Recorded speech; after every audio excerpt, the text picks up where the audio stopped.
Commissioners meeting. As always, our invocation will be led this week by Vice Chairman David Williams. Thank you, Mr. Chairman. If you're so inclined, please bow your head with me in prayer. Almighty and merciful God, we come asking today that you extend your peace throughout the world to keep us far away from waves of violence here and abroad, to restore friendships and instill in the hearts of your people the gift of trust and of readiness to forgive. We pray to you for all those who have died as victims of war and for their loved ones who are left behind to suffer. We think especially of those in Ukraine and Yemen. Grant loved ones comfort in their loss and surround them with those who love and console them. Grant those left behind with the spirit of forgiveness. We know violence and death is found right here in Union County too. We seek your peace and healing strength for families that have lost a loved one to the perpetrators of domestic violence. Lord, we ask for your grace and strength for these loved ones left behind as they bear up under such grievous and terrible loss. Amen. Thank you. I pledge allegiance to the flag of the United States of America and to the republic for which it stands, one nation, under God, indivisible, with liberty and justice for all.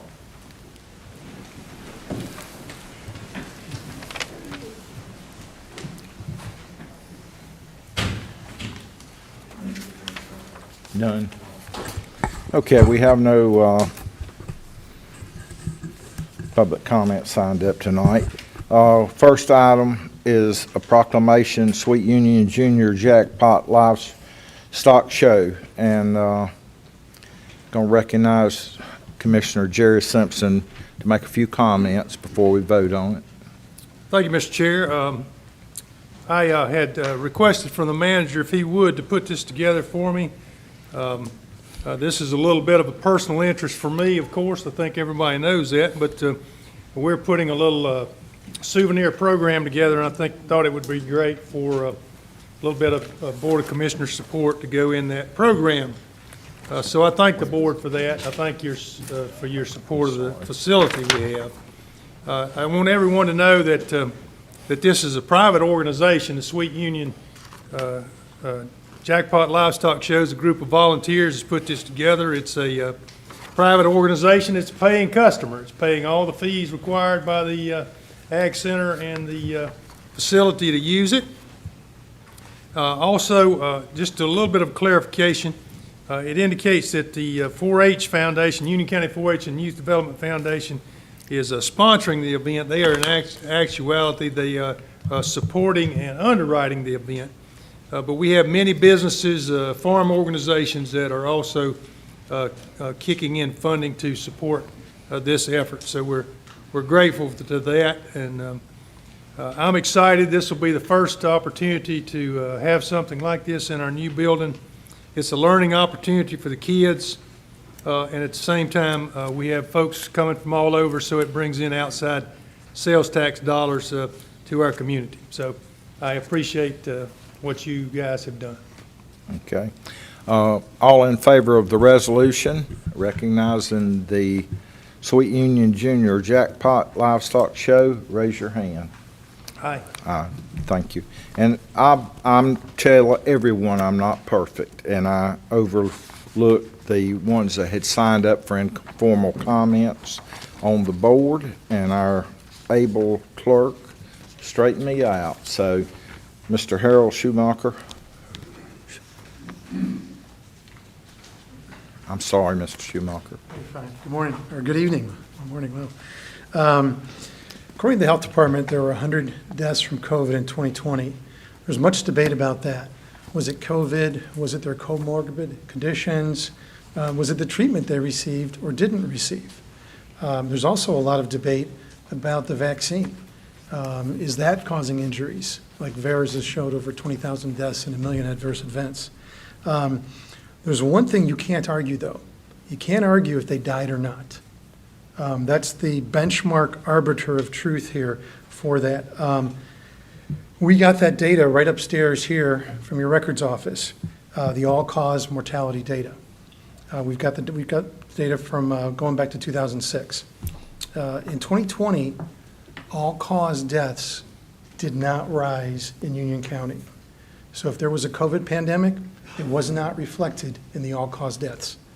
2021 was a different story. The data shows us that we may be witnesses to the largest loss of life event in Union County history. 332 deaths beyond what happened in 2020. 332. I can't tell you for certain all those are due to the shots. All I can tell you is there's a 332 death increase that's never happened before in Union County. It's double what the largest was before. So I think that's very, very concerning. I woke up on Saturday morning with the realization that if there's 332 in 2021, what's 2022 going to hold? That's the reason I'm here today, because I think you can't change 2021, but I think you can make some changes for 2022. You can stop what's happening here. I really don't want to bring up money, but there's federal funds that have strings attached. We know that the lives are more important, but I don't think they're going to ask for your money back if you stop the shots. The federal government is running from this as fast as they can. And to do that would really look like an admission of guilt from their standpoint. For you guys as well, there's the dilemma of it could look like you're not acting because of the money. So you really want to put that aside and just focus on saving lives. I think the best path forward is to stop the shots and investigate the data, find out why there's 332 excess deaths. And if you guys don't believe me, if you don't believe I counted right, the data's right upstairs. I'd be happy to go with anyone and show you guys. I'm hoping you guys lead and be the first county to stop this in North Carolina. I think the other counties will follow. I'm going to a county tomorrow to count their certificates. There's a group there that's also concerned and wants to see this stopped. So I'm going to help them tomorrow. I think if you lead, others will follow, and I think the vaccine house of cards will fall. The all-cause data is not the only squeaking wheel. There's VAERS, there's doctors from around the country that are sounding alarms, there are insurance companies, everyone's sounding that alarm. And there's my time. But thank you for your time, and I hope you guys will consider ending those shots and do an investigation to find out what's really going on. Thank you very much. Thank you. Maria Reed.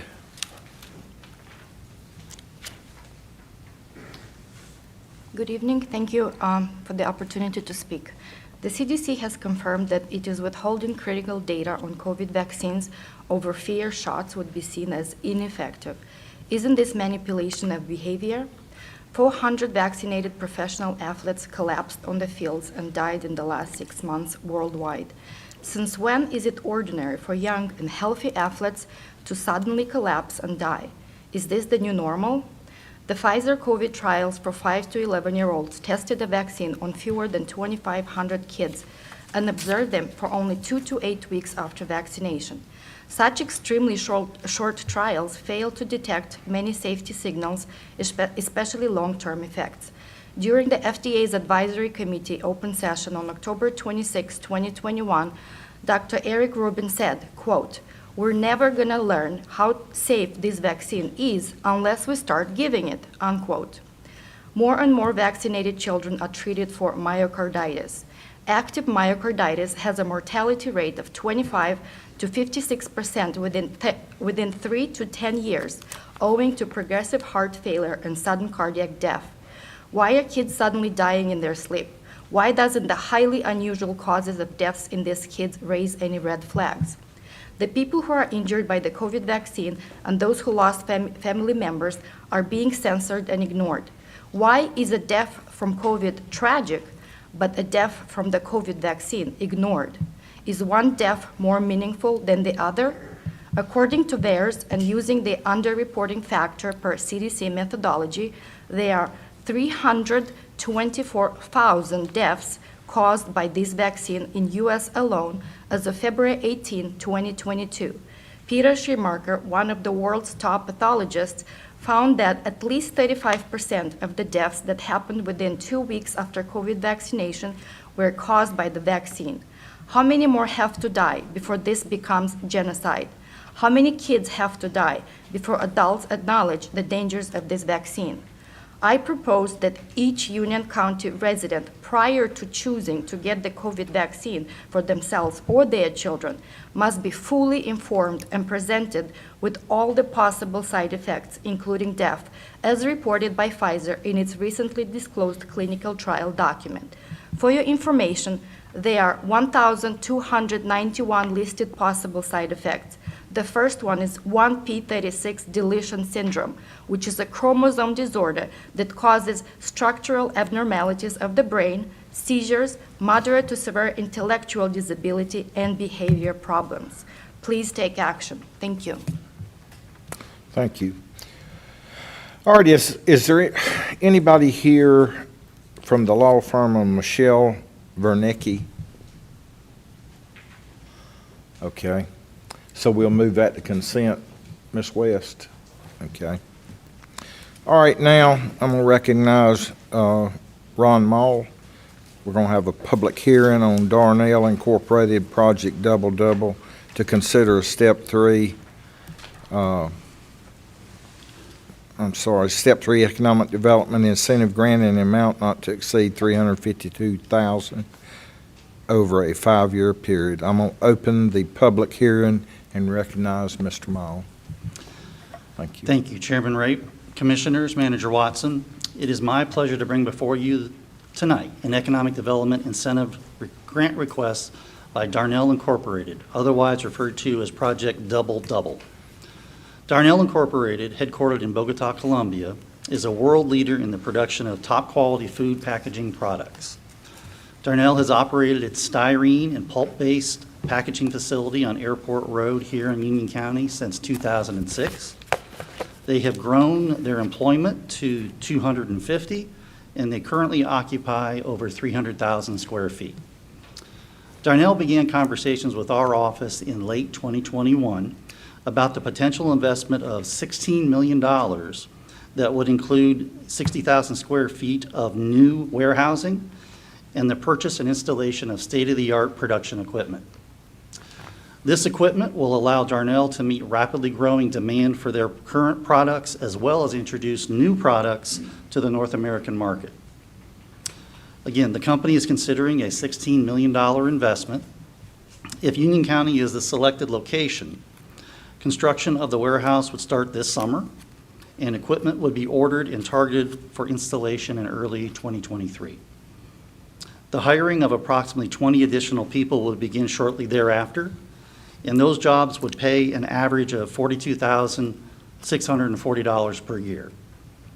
The company has indicated that incentives are a very important factor for their project and their location decision, and the project is in competition with corporate locations in South America.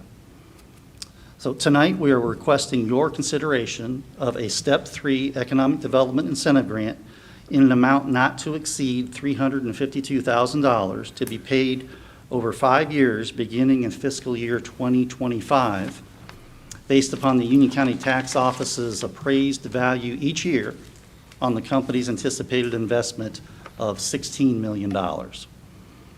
Based on this investment and holding all factors constant, including depreciation, the company would pay estimated ad valorem taxes on that new taxable investment of $470,400 over the grant period.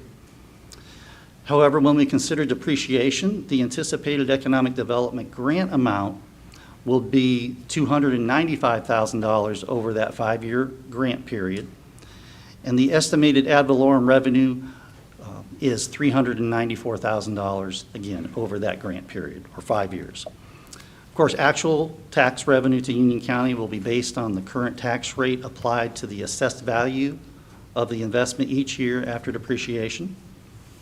We presented this project to the Monroe Union County Economic Development Board of Advisors at their February 8th, 2022 meeting, and they unanimously encouraged us to bring this project to you tonight for your consideration. As we do with every project, we conduct a cost-benefit analysis, and this opportunity shows a 1.80 to 1 return over the first 5 years of the project or the grant period, and that increases to 4.73 to 1 over the life of the project. We will present this opportunity to Monroe City Council tomorrow evening at their regular meeting, and where a similar economic development grant will be requested. Therefore, the Monroe Union County Economic Development Board of Advisors and staff recommend the award of this Step 3 performance-based incentive grant to Darnell Incorporated in an amount not to exceed $352,000 in order to help secure this $16 million investment. At this time, I'd like to recognize Mr. Phil Jones, President of Darnell North America, and Phil is available to answer any questions that you might have, as am I. With that, I thank you.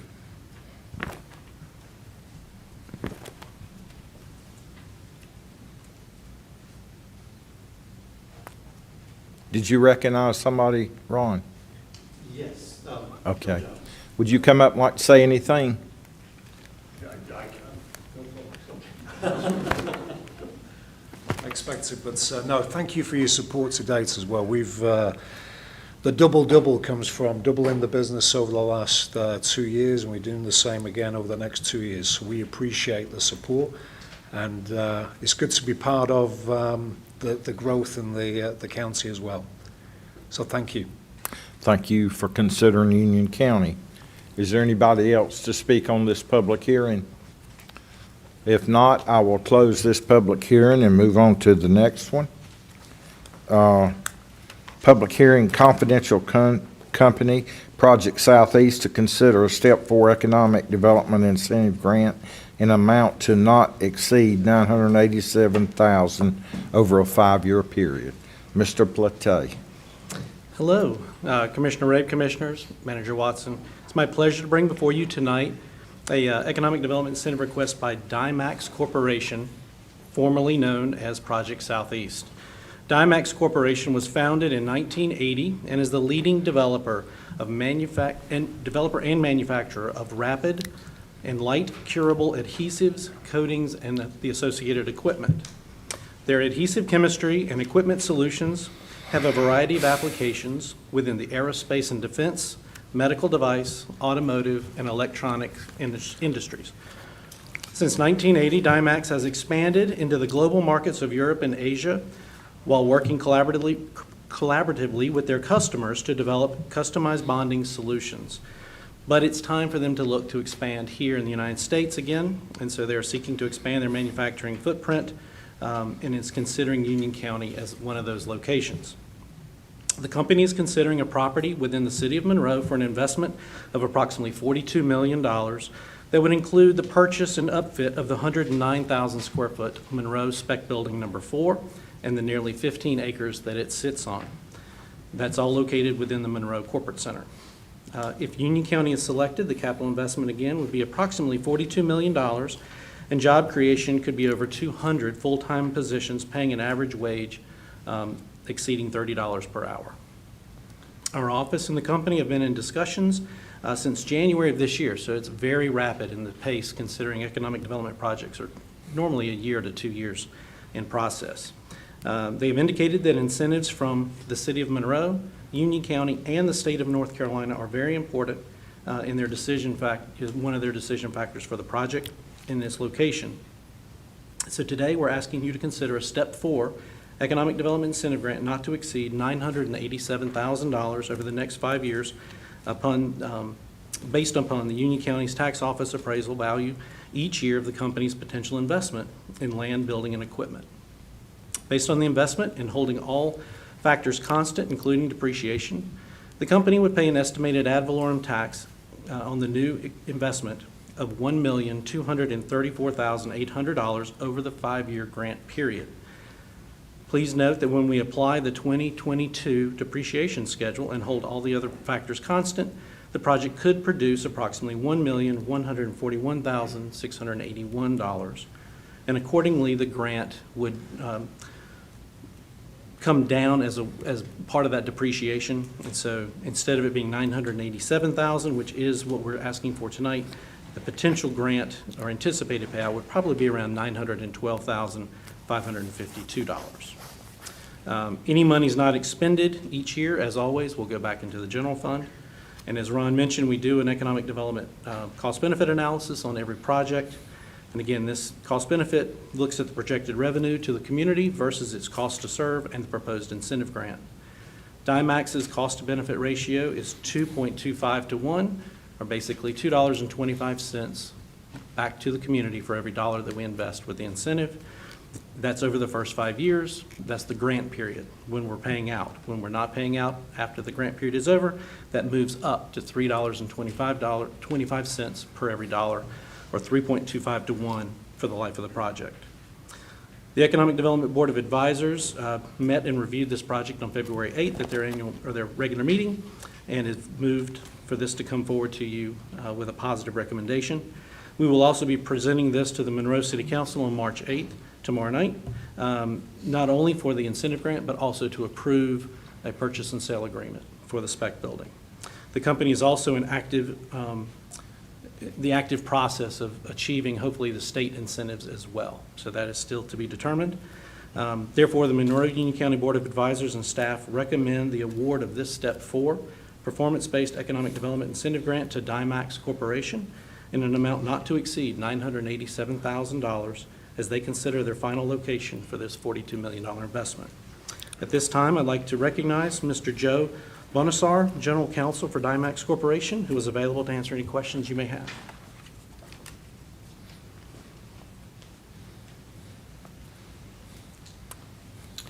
Welcome. Thank you very much, and thank you for your attention. And Chris, thanks for that good background on DIMAX. DIMAX is a family-owned company, founded 40 years ago by the current owner's father, and we've really outgrown our current location. And as part of that process, for the past couple of years, we've been taking a look at just locations and conducted a multi-state search. And what we found down here in Monroe is an availability of labor and a hospitality and a community involvement that is really matches consistently what we're looking for the next phase of growth for the company. So I appreciate all of your consideration, and if you have any questions for me, happy to share any information that I have. Any questions? Thank you for considering Union County for your Thank you. investment. Thank you all. Thank you. Any other people that want to speak at this public hearing? If not, I'll close the public hearing. Okay, consent agenda. Mr. Chairman, if it would please the board, we'd like to pull item number 22-054 from the consent agenda Okay. this evening. All right, I'll make a motion to approve the amended consent agenda with 22-054 removed. All in favor? Aye. Thank you very much.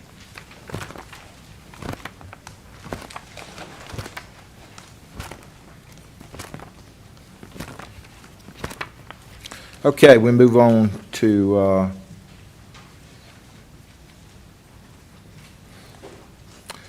business. 22-112,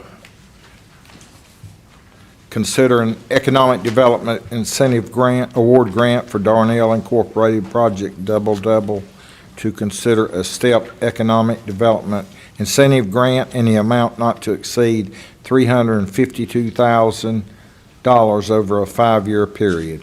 We just heard the information there. Do we have any discussion?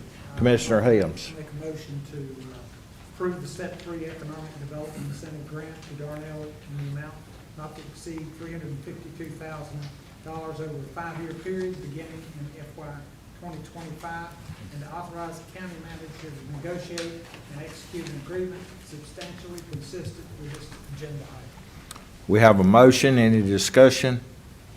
All in favor? Aye.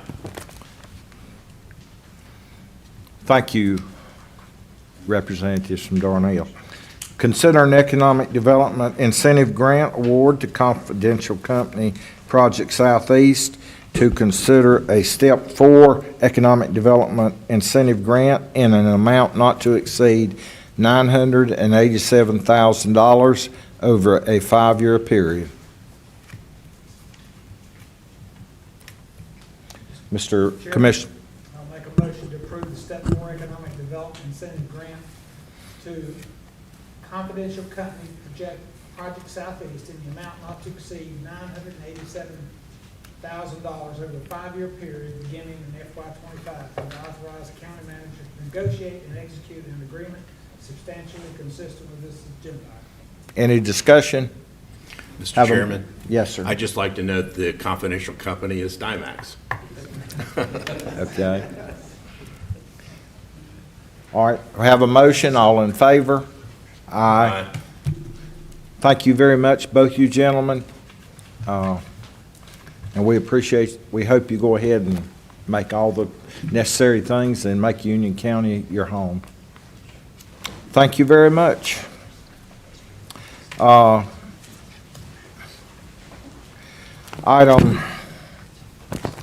22-123, resolution authorizing increase in micro purchase threshold. And I'm going to recognize Ms. Cheryl Wright for your presentation. And Ms. Wright, I must tell you, the last time you were before us, I was very, very impressed. Well, I really appreciate that. Hopefully I can give you good information tonight. Thank you for that, sir. Did anybody need hard copies? Nope. We good? Okay. Okay, which one is mine? I always go through this. Here. I got it. Good evening, commissioners, county manager, everyone. Thank you for the opportunity to present to you today. I am here on behalf of the organization to request your approval to increase the micro purchase threshold. Let me get into the slide deck here, slideshow. All right. Basically, this resolution that is before you, we're requesting to self-certify, raising, if you will, the federal micro purchase threshold to be consistent with state law and applicable to Union County procurement policy in accordance with procurement standards in what is known as 2 CFR Part 200 Subpart D, which is the uniform guidance. And you'll hear me use the term UG along the way. The core reason for us bringing this to you now is because, as you know, we've had an influx of money coming to local government organizations such as ours from ARPA, which is American Recovery Plan Act. We've had those funds come to us, as well as there's a myriad of other federal dollars coming our way. And so with that said, the federal government wanted to give entities flexibility to increase what we call the micro purchase threshold. Micro purchase threshold is basically dealing with supplies or services, the aggregate dollar amount of which does not exceed this threshold. To give you an idea, the current federal micro purchase threshold is $10,000 and below. What does that mean? That basically means we have the ability with federal dollars, $10,000 and below, to award to one company without competition, as long as the files are documented to support the price reasonableness, if you will. What we're asking for now is to increase this micro purchase threshold to $30,000 for supplies and to $50,000 for services, respectively. The award, again, if you approve this, and we're asking for your approval, it would go to one company as long as we can support in our files that price reasonableness has occurred.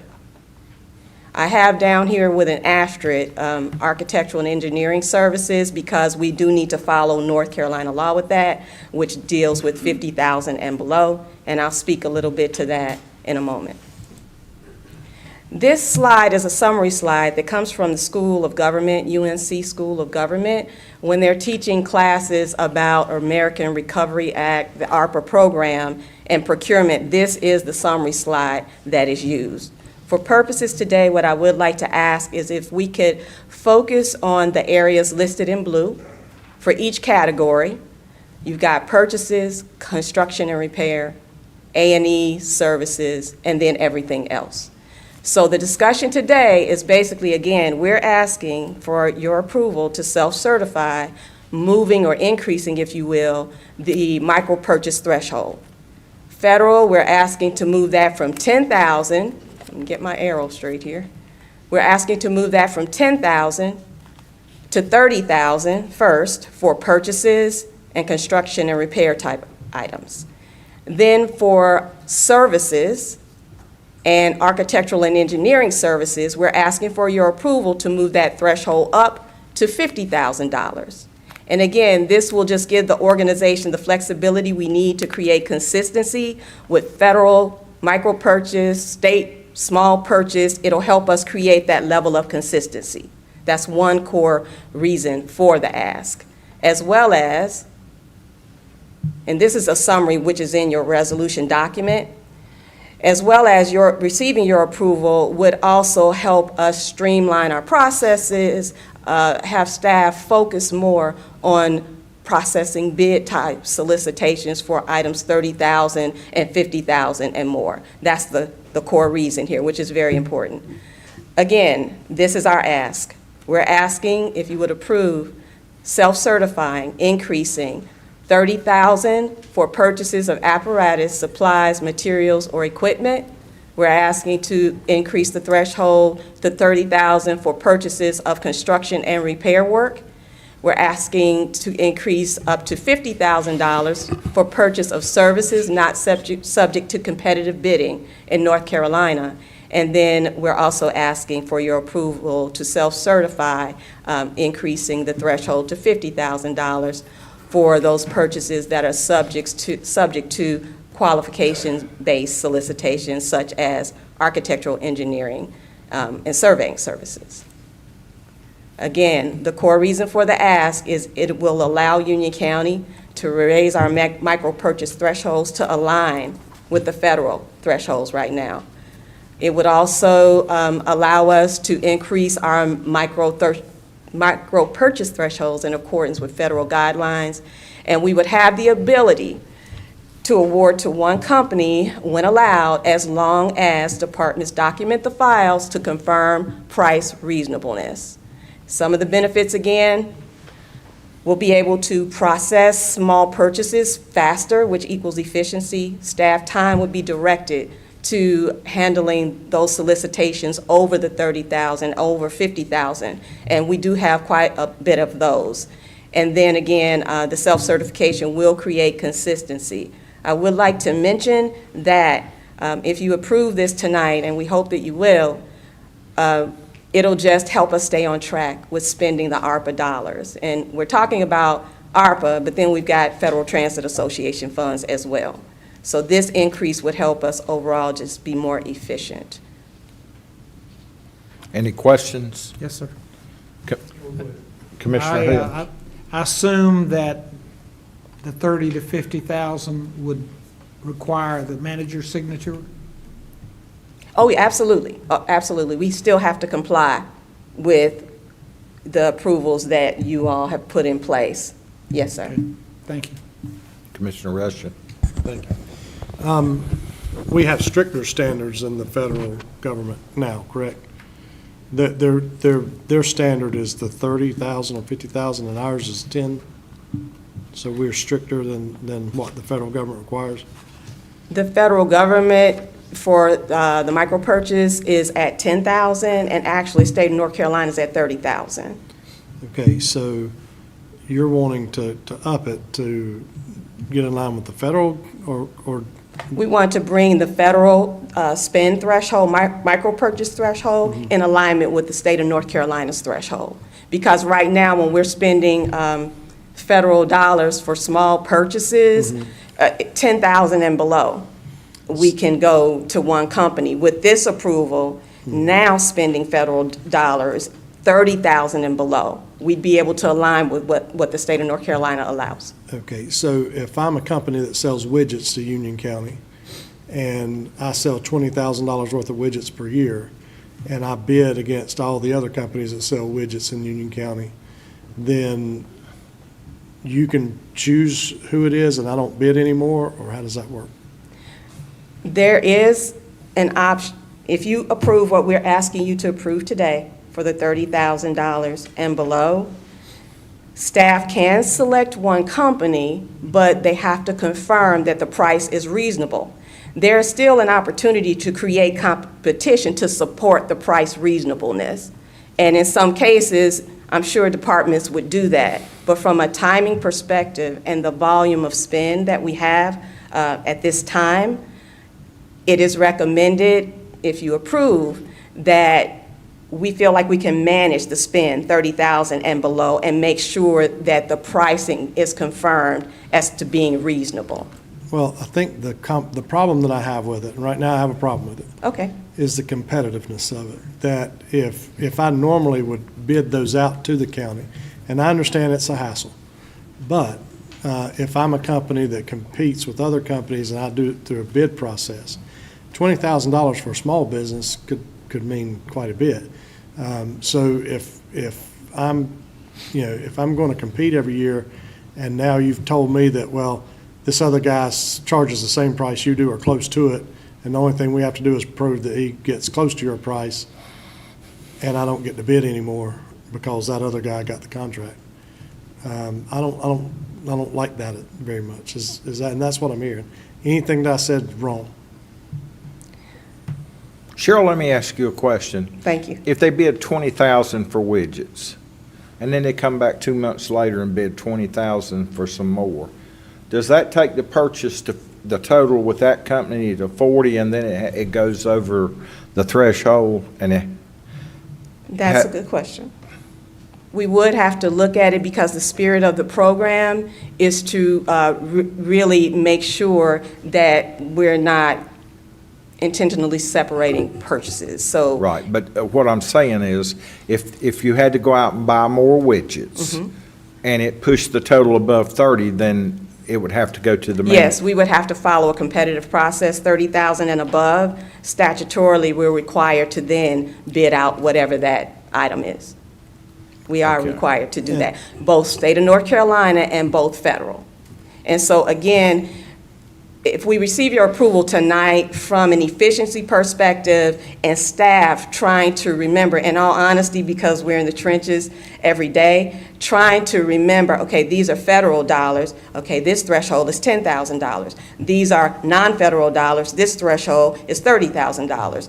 And the timing that we're spending with that, which is very important, we believe that we could work with our departments, make sure that we're documenting the files to show that price is reasonable. So it doesn't just we don't just get to say, oh, I'm picking this company because I know the company. No, we need to document the file, that we check the market to make sure that the price is reasonable. Document the file because for these dollars, especially the federal dollars, they are coming to check us.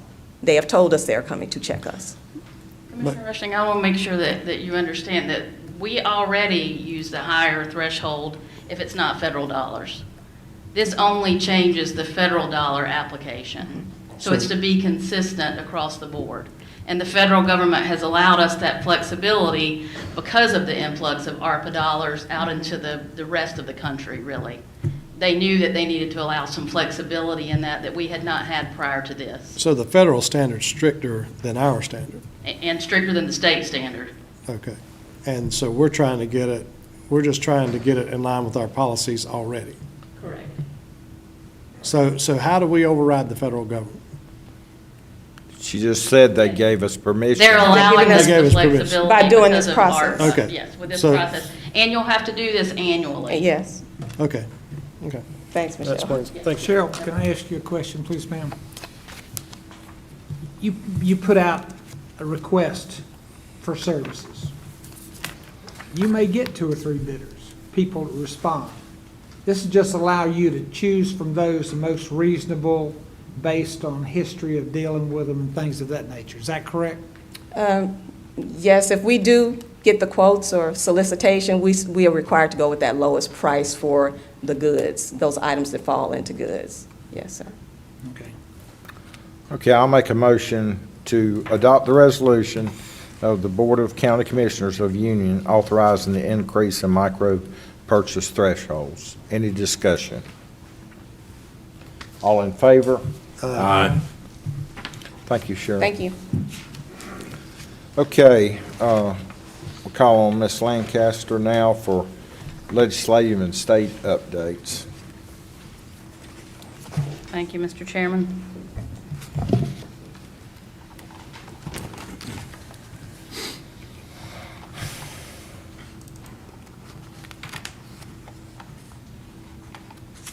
And I'm going to throw in a bonus topic for you as well, the opioid settlement, because I think it's related to these other items. So I have three updates to give you: legislative action, state budget, and opioid settlement. Just to give everybody an update on where we are with our legislative actions and activity at the General Assembly. I think everybody is aware that this has been the long session. We have long and short sessions in North Carolina. And this is a long session that started in 2021, and it's still going in 2022, which is a little unusual. So I know there are folks who want that session to end. I anticipate that the folks in the General Assembly are back in Raleigh this week, and we expect that they are going to wind down and finish their work either this week or next week and take a break before they come back for short session after the May primary. So we think they'll be back either late May or early June is what we anticipate.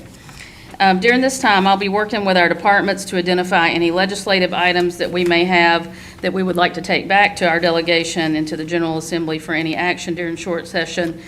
We also will bring those back to you to look at, and if you have any items that you would like for us to consider taking up with the delegation, we would like to hear about those. The short session, of course, has much stricter rules. You need 100% support from your delegation to go forward. This is really a time when we expect them to definitely be there a shorter amount of time and not take up so many controversial items. But we will be bringing those back to you in the next several weeks, and we will also work to schedule our delegation breakfast in the next few months, probably after the primary, to get folks together and to have discussion with our delegation about topics that may be of interest to them and to our board. Additionally, I think you all are aware that one of the things that has taken quite a bit of time is redistricting. And because of that redistricting, we actually do see some changes in our delegation makeup.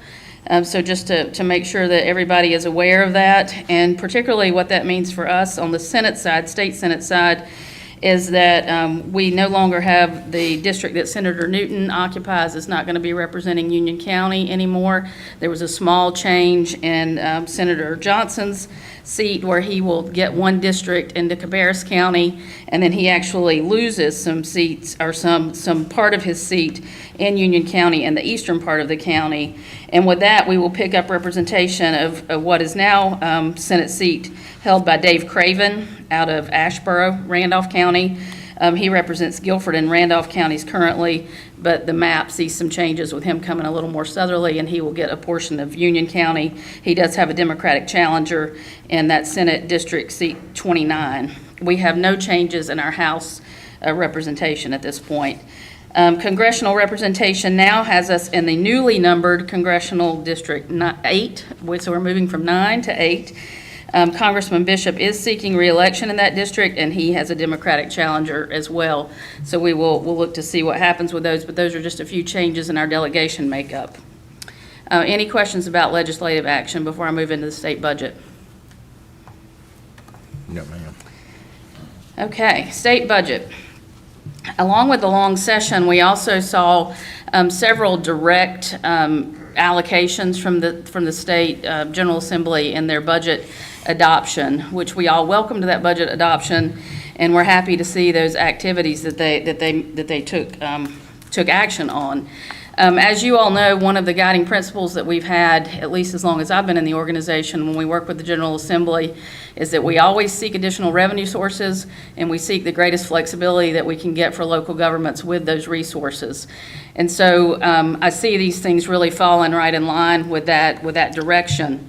There are several direct allocations to municipalities and nonprofits in our county, a pretty long list. And then specifically, you can see here that Union County is the beneficiary of $300,000 for our library project, $80,000 for emergency management, and this is rescue equipment, water rescue equipment, swift water, thank you. I knew I was losing a word there. Dredging of Walden Pond, that's $400,000, and then $35 million for the Yadkin Water Project and $8 million for Crooked Creek and Poplin. And I'm going to give you specifically a little more language around these. So specifically, particularly the last two, and then I'll actually finish with Walden Pond. ARPA funds are what we are receiving from the state for the Yadkin Water Project and Crooked Creek. So as you know, we haven't brought back to you our own ARPA recommendations for the $32.5 million that you have authorized. So I would expect that you would want to see those kind of come together, and we plan to bring those back to you at the first meeting in April with our own ARPA funds. What this means is that we are also required as a subrecipient from the state to follow all ARPA requirements. So that creates a fairly, a burdensome overlay of some degree, but we will bring those back to you for specific action at that April meeting, really coupled with the additional money that we have available also. Does that make sense to everybody? I want to make sure we're all on the same page about that piece. Michelle, would you explain what I was told about Poplin being too far along? Actually, the EQ tank. The EQ tank. Yes, and just like any project I think that we've talked about with some of the other public works projects, if we've already gone through the procurement phase, then we've missed a window of opportunity of how far we've gone. So we know that we have some projects that might seem like they are appropriate, but because we've already done so much in the procurement phase, design phase, we're too far along to meet the federal requirements. So those are all things that Brian and staff are considering and working with the consultants to look at what projects do make sense to meet all of the ARPA guidelines. So it's dollar plus timing is really, really critical for those two buckets. Thank you. Then last is this Dredging Walden Pond project. This is a project that we were not familiar with, that we've become more familiar with. And at this point, we've been in contact with the neighborhood and the homeowners association. We visited the site with our soil and water conservation director. We've also visited a neighboring property to get a better feeling for the potential scope of this project. We believe the first step is going to be to complete an assessment of the water body that would cost us about $15,000, and then we have to put together a scope for this project moving forward. So at this point, I have the action requested on the slide, recognize, receive, and appropriate the funds, and authorize the manager to enter into the agreements with the state. You will see everything come back to you following all of our process and policies and procedures as you normally would for these projects. Any questions? Okay. What if dredging Walden Pond costs $600,000? Then we wouldn't be able to do it. So do we not get the money, or? And so that particular bucket of money, actually, I'm glad you asked that question. That particular bucket of money is going to come to us in quarterly installments because it's over $100,000. And so if we weren't able to complete the project once we give them the scope, then we would not receive the dollars as expected. So we've just got a lot more to do on that one to even know exactly what that project's going to look like going forward. So we're recognizing, receiving, and appropriating the funds. Does that mean we're giving the manager permission to do whatever he No, wants? like, that's gonna why I come back said the to last comment that I made, everything will come back to you under the policy. The manager doesn't have the authority to spend that money without your approval. What we really need now is to get the necessary paperwork going with the state. So it's pretty complicated even without the ARPA overlay. So that action will allow us to move forward with those activities. And the Yadkin Water Project money, is it specifically tied to any project? Or It can is be used- just the Yadkin Water Project is how it's written. Can it be used to extend water lines in the Yadkin Basin? Or in the It Rock is, River it's Subbasin? specific to the Yadkin County, Yadkin Regional Water Supply Project. So once you give us this authority, we have to submit several pieces of documentation back to the state, which we wouldn't do for the scope of this project until after your April meeting. And once they see that, then they have to authorize that activity as well. So there's a lot of checking boxes that has to take place before we're confirmed on how that money would be spent. So I'm assuming we'd be too far along on anything we've done, like the water transmission mains. We think so, yes. But Yes. not the one to wing it. Yeah, there's one to wing it Correct. that could go, that we're gonna be using a 16-inch line. And we're aware of that. I mean, we're looking at all the things that are possible, given the time, again, you've still got the same time constraint that we have for ARPA. You've got to appropriate it by the end of 2024, and you have to spend it by the end of 2026. Additionally, with these dollars for ARPA, the way the state is handling those particular dollars is we will be reimbursed when we make payment on whatever the projects are that we're using. So we have to go through all of that process. Which again, really, what we need to get started are all the components that we need to get back to the state, make sure that they're answering all the questions that we have, and make sure that we're giving them projects that they're going to authorize as well. And so that just takes some legwork on our part. And Michelle, am I correct? Since the state money came from the federal government, you have two clearinghouses you have to satisfy. Yes, they have a fairly elaborate process for those two buckets. Okay. I'll make a motion to recognize, receive, and appropriate these funds and authorize the county manager enter into all necessary agreements with the state for receipt of these funds. Any discussion? All in favor? Aye. Okay. Thank you. And then lastly, I just wanted to give you an update on the national opioid settlement and what that means for Union County. So I think all of you know that the national settlement has concluded. The board has taken the action that was requested by the state. All 100 counties and impacted municipalities took action to agree to that settlement. We are anticipating the first payment from that to come in the second quarter of this calendar year, is what we've been told. Additionally, we just last week, at the end of the week, on a call that I was on, there's also a piece of the national opioid settlement, which is the Purdue Pharma piece. This is the Sackler settlement component that was not included in the original national settlement number. We anticipate that we will have additional dollars coming from that settlement, which was finalized last week. We don't know what that dollar amount looks like currently. For us, the total settlement, at least in the last documents that we've been provided, is a little less than $9.5 million over 18 years. So we're going to get that over the course of 18 years. That's about $525,000 a year. I know that there's a lot of interest in these dollars. I've received phone calls. I think many of you have as well. There are some pieces of the process that we have to put in place. One of those is an annual meeting that the county is required to have with the municipalities to talk about opioid crisis and needs in the community. So we need to begin to get that put together, which we have not done. And then at the statewide level, there's a coordinating group of people that have to come together and also meet to review what's going on at the local level in terms of how these dollars are spent. So I anticipate that we will be getting that county and municipal meeting on calendars sometime in the next several months.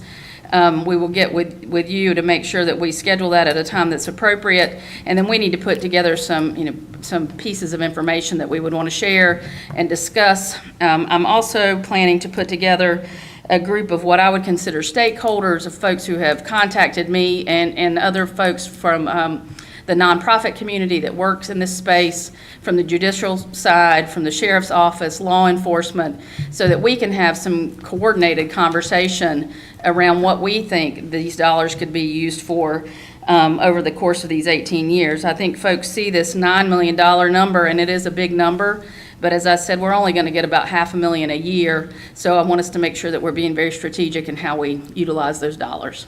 And I'm happy to answer any questions. I have, for board members,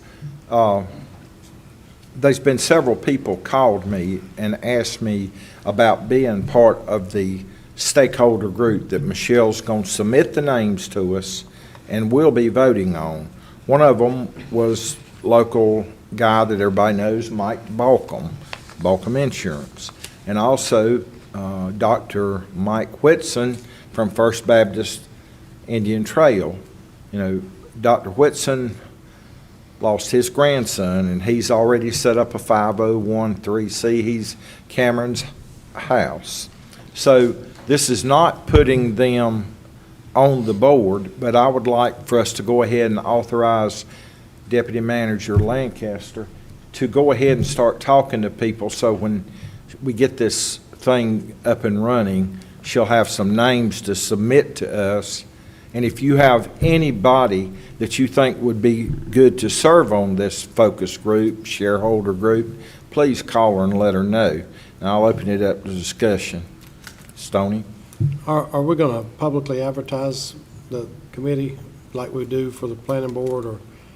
I have not got my thoughts around what that would look like, but if that's what the board would like to do, I'm open to that. I don't have any. Because there's probably a lot of people out there that would I like don't have strong feelings about this. I just know that I think we do need to get a cross-section of folks who I mean, even from the folks that I've heard from in the nonprofit world, there are different ideas about how this money can be spent. And while, again, it is $9.5 million, it's only going to be $500,000 at a time. And so It's I like think a you want to state make lottery sure. ticket. You ain't gonna get but a little bit Right. every year. And I didn't mean to spring that on you, but I'm just trying to streamline. No, that's okay. If that's what you'd like to see, we can put that together. Yeah. Any other questions?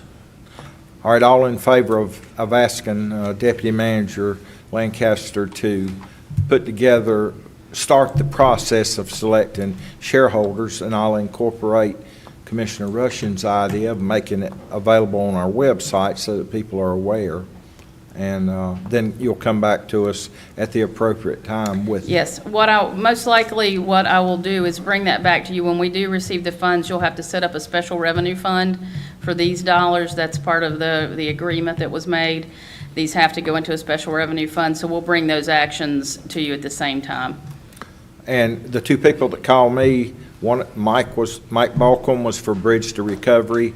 They're already a 501(c), and Dr. Whitson said that they had already applied for their 501(c). It's in the process. But if anybody talks to you about going after some of this money, tell them they have to be a 501(c) to even apply once Michelle and her group that we selected starts working on it.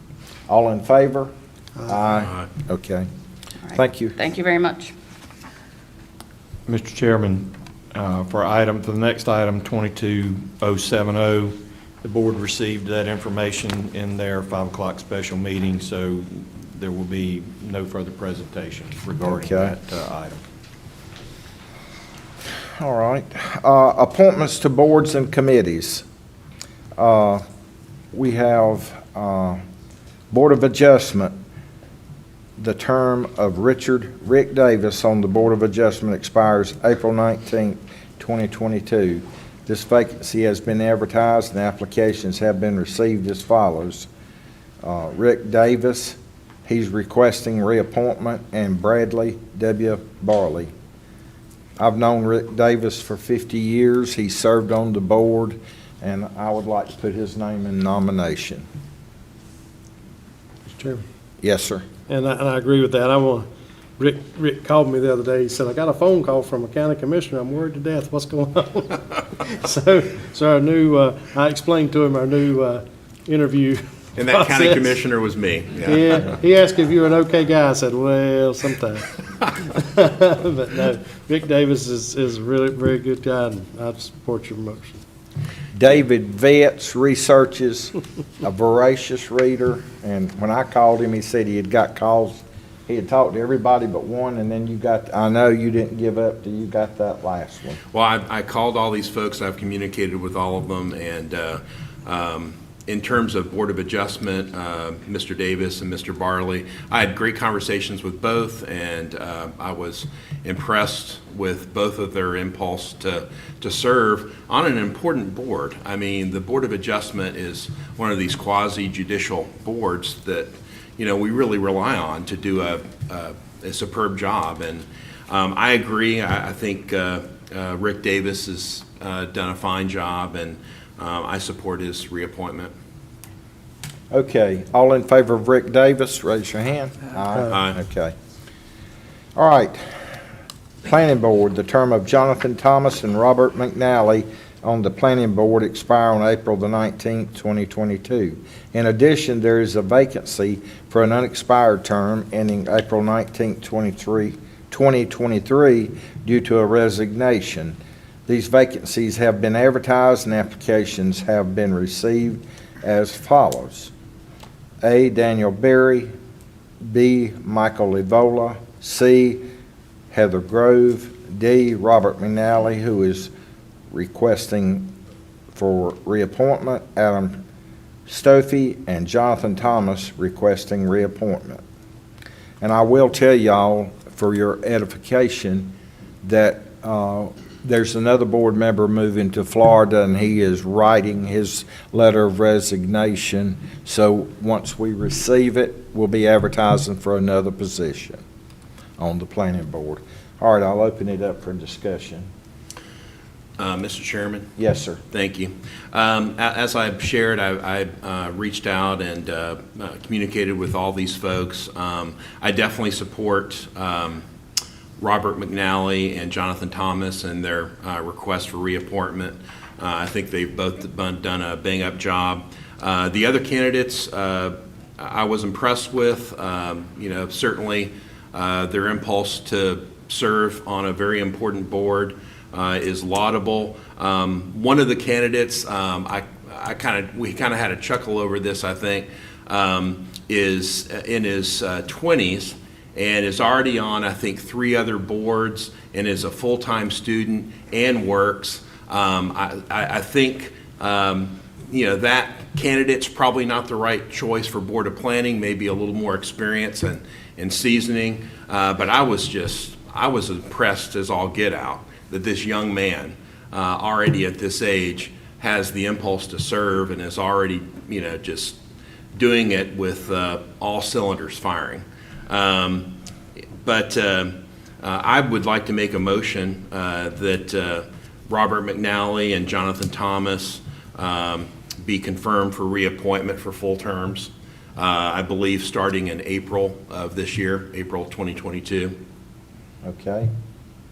And I'm also happy to add to that Daniel Berry for the unexpired term.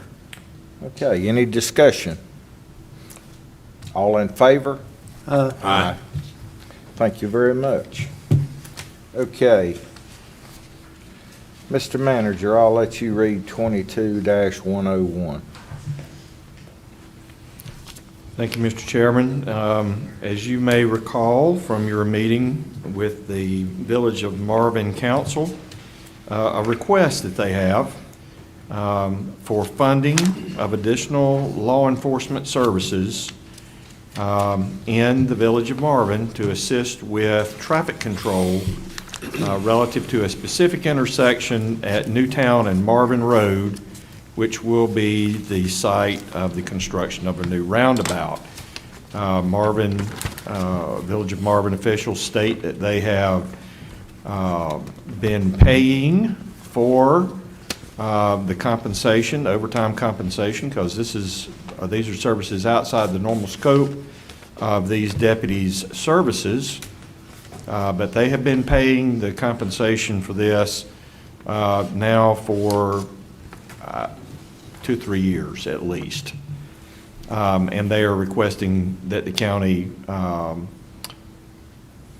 assist them with that expenditure due to the fact that so many Union County residents that do not reside in the village of Marvin actually come through that intersection and require the services of these deputies. So that is the request from the Marvin Village Council. Any discussion?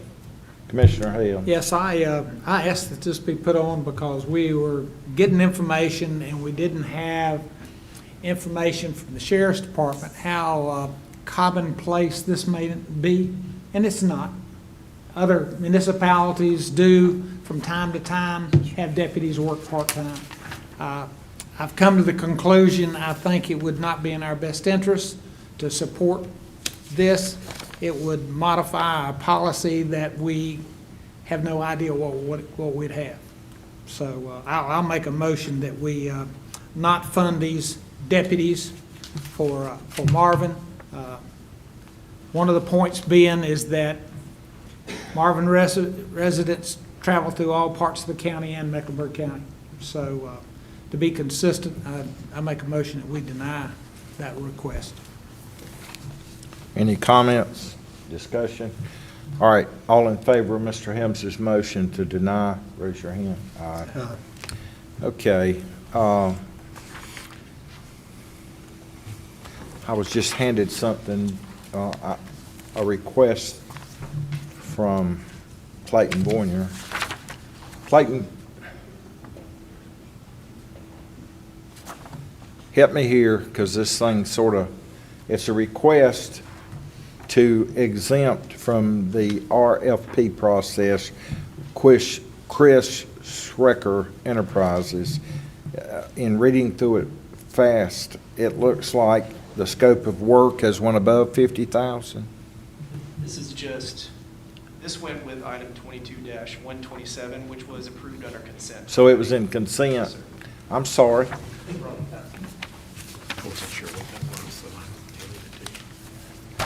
David told me when he hands me something, do it. Hardly. Okay. I'll tell him like Jerry told me the year he was chairman. I got this. Okay, county manager comments. Thank you, Mr. Chairman, members of the board. It's my pleasure this evening to bring your attention that the month of March is Social Work Appreciation Month.